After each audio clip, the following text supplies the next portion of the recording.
Procès pour outrage à magistrat et état de choc.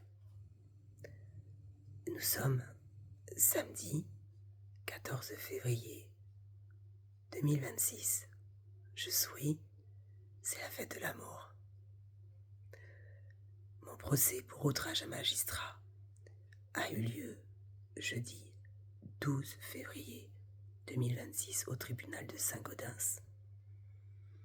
Et si je n'ai pas pu vous écrire, ou en tout cas faire une vidéo avant, c'est parce que j'avais une extinction de voix totale et je suis en état de choc à la suite de cette audience, constatée par un médecin hier qui a rédigé le 27e arrêt de travail pour état de stress post-traumatique sévère. J'ai perdu plus de 14 kilos dans cette affaire et mon cerveau ne dort plus. Il faut que ça cesse. Je fais cette vidéo parce que je sais que vous attendez de mes nouvelles et que vous êtes inquiets. Alors, bon, vous savez que je ne suis pas langue de bois et que je ne triche pas. Donc je vous présente ma tête aujourd'hui. C'est pas terrible, n'est-ce pas? Mais ça va aller.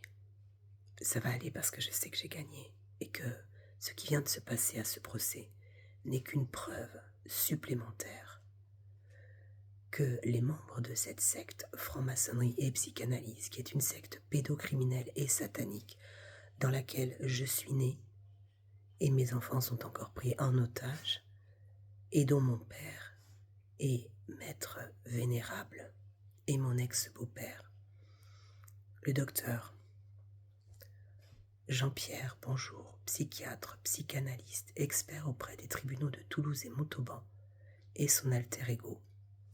Je suis l'enfant échappé de la secte entre les deux têtes du dragon. Ce sera le geste du jour.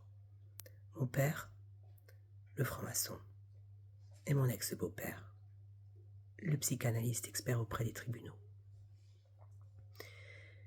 Si j'ai demandé à ce que le contrôle judiciaire que je subissais soit supprimé et que je n'ai pas à passer cette expertise au sein de l'hôpital Marchand de Toulouse, c'est bien parce que je craignais que l'expertise soit à nouveau fallacieuse, erronée, mensongère, calomnieuse, comme le fut la première expertise que j'ai passée dans le cadre de notre affaire, le 6 décembre 2024, qui a été réalisée par le docteur Marc-Antoine Poblitsky, psychiatre, pédopsychiatre.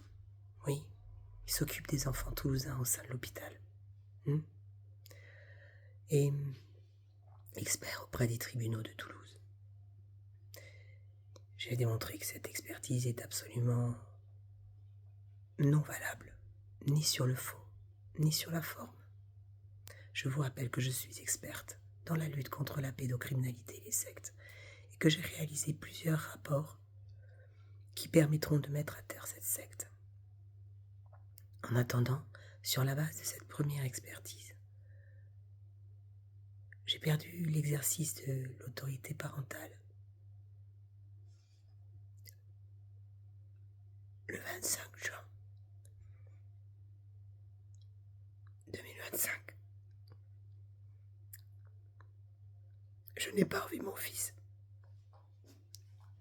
En tout cas, un peu de sourire de mon fils depuis le 14 juin 2025. Et avant, de toute façon, depuis 2 ans, c'est des rencontres qui ont été difficiles, évidemment. Alors, pas de notre fête à nous, bien sûr que non. Mais parce que c'était en lieu médiatisé, Lydie, elle me sent fragile. Donc, tais-toi, Lydie, s'il te plaît. Tu fais trop de bruit, viens là. Et donc, elle est bien quand elle est avec moi, juste à côté de moi. Et moi, je suis bien aussi quand elle est à côté de moi. Donc, et sur cette expertise, j'ai été hospitalisée, contrainte de force, le 16 mai 2025, suite à une magnifique plaidoirie que j'ai faite devant le JAF le 14 mai. 2025 pour sauver mon fils. Magnifique plaidoirie, et puis mes adversaires se sont rendus compte que je tenais la route, que je ne m'étais pas suicidée, que je ne me suiciderais jamais, et que mes rapports étaient très conséquents et donc très dangereux pour eux. Voilà, ils ont tenté plus de 14 fois de me faire interner et ils ont réussi à faire classer des plaintes sans suite sur le motif 43, c'est-à-dire état mental déficient, sur la base de cette première expertise. Ce qui s'est passé au procès jeudi pour outrage à magistrat était une nouvelle fois hallucinant, mais une nouvelle preuve de ce que j'avance. J'ai pu prouver que les juges et magistrats étaient sous contrainte, notamment à travers justement le jugement du juge aux affaires familiales, William Delamarre, que je sais parfaitement intègre et absolument compétent dans le cadre de la contre-manipulation. Il avait parfaitement compris notre dossier. Notre dossier a été reporté 3 fois, justement pour que les tyrans aient le temps de le mettre sous contrôle coercitif. Eh bien, dorénavant, je peux montrer que c'est la même chose pour les experts psychiatres, parce que je n'avais aucun doute, non seulement sur le contenu des éléments que j'apportais à l'expertise, je l'ai passée le 21 janvier 2026. Eh bien, j'ai apporté tellement d'éléments, 3 pages, une liste de 3 pages d'éléments médicaux qui attestent que je suis en état de stress post-traumatique sévère, mais absolument saine d'esprit. Pas du tout, ni malade psychiatrique, ni bipolaire, ni paranoïaque. Les mots que la procureure a pu utiliser lors de sa réquisition. Je m'autorise à parler de cette réquisition puisque je vous rappelle que l'audience est ouverte. Elle était ouverte. J'ai pu assister, d'ailleurs je suis passée en dernier bien entendu. J'ai pu assister à toutes les audiences, donc ça a commencé à 8h30 et ça s'est fini avec la mienne vers 14h je crois, ou 14h30. C'était terrible parce que j'étais épuisée, j'avais fait le trajet Toulouse-Saint-Gaudens dans la nuit pour venir à cette audience et j'avais travaillé pour pouvoir imprimer les documents pour la juge, la magistrate qui était, je l'ai trouvée extrêmement professionnelle, humaine, consciencieuse à travers les 11 dossiers qui ont été traités pendant cette matinée. Et je leur remercie parce que ça donne confiance, Merci. Mais par contre, la procureure, c'était un autre son de cloche. Alors je vais être très factuelle, je ne porterai aucun jugement. D'abord, je n'ai pas eu mon dossier, malgré mes 3 demandes. Je n'ai pas eu mon dossier, ça veut dire que je ne savais pas du tout ce qu'il y avait. Ni mon audition, qui s'est faite dans des conditions plus que douteuses. Ni le résultat de l'expertise psychiatrique, ni la fameuse enquête qui justifiait vraiment cette expertise. Voilà, les seuls éléments que j'avais, c'était l'ordonnance qui avait été donnée, là, dans laquelle je disais que je regrettais qu'on puisse penser que je n'étais pas respectueuse des magistrats et de nos institutions. Vous savez bien que je suis celle qui les défend, justement. Mon audition, lorsque j'ai demandé à ce que le contrôle judiciaire soit supprimé, et dans laquelle j'explique bien que je suis experte, et voilà, et que donc il faut absolument, je voudrais me prémunir d'une nouvelle expertise qui aura été influencée. Eh bien, c'est le cas. En tout cas, la procureure a fait référence à une expertise. Alors, il y a 2 solutions. Soit c'est l'experte qui l'a écrit, mais alors auquel cas elle est vraiment sous contrôle coercitif parce que l'experte que j'ai rencontrée était une femme absolument professionnelle et consciencieuse. Et il faisait aucun doute qu'elle avait compris la situation. Soit ce n'est pas elle qui l'a écrit.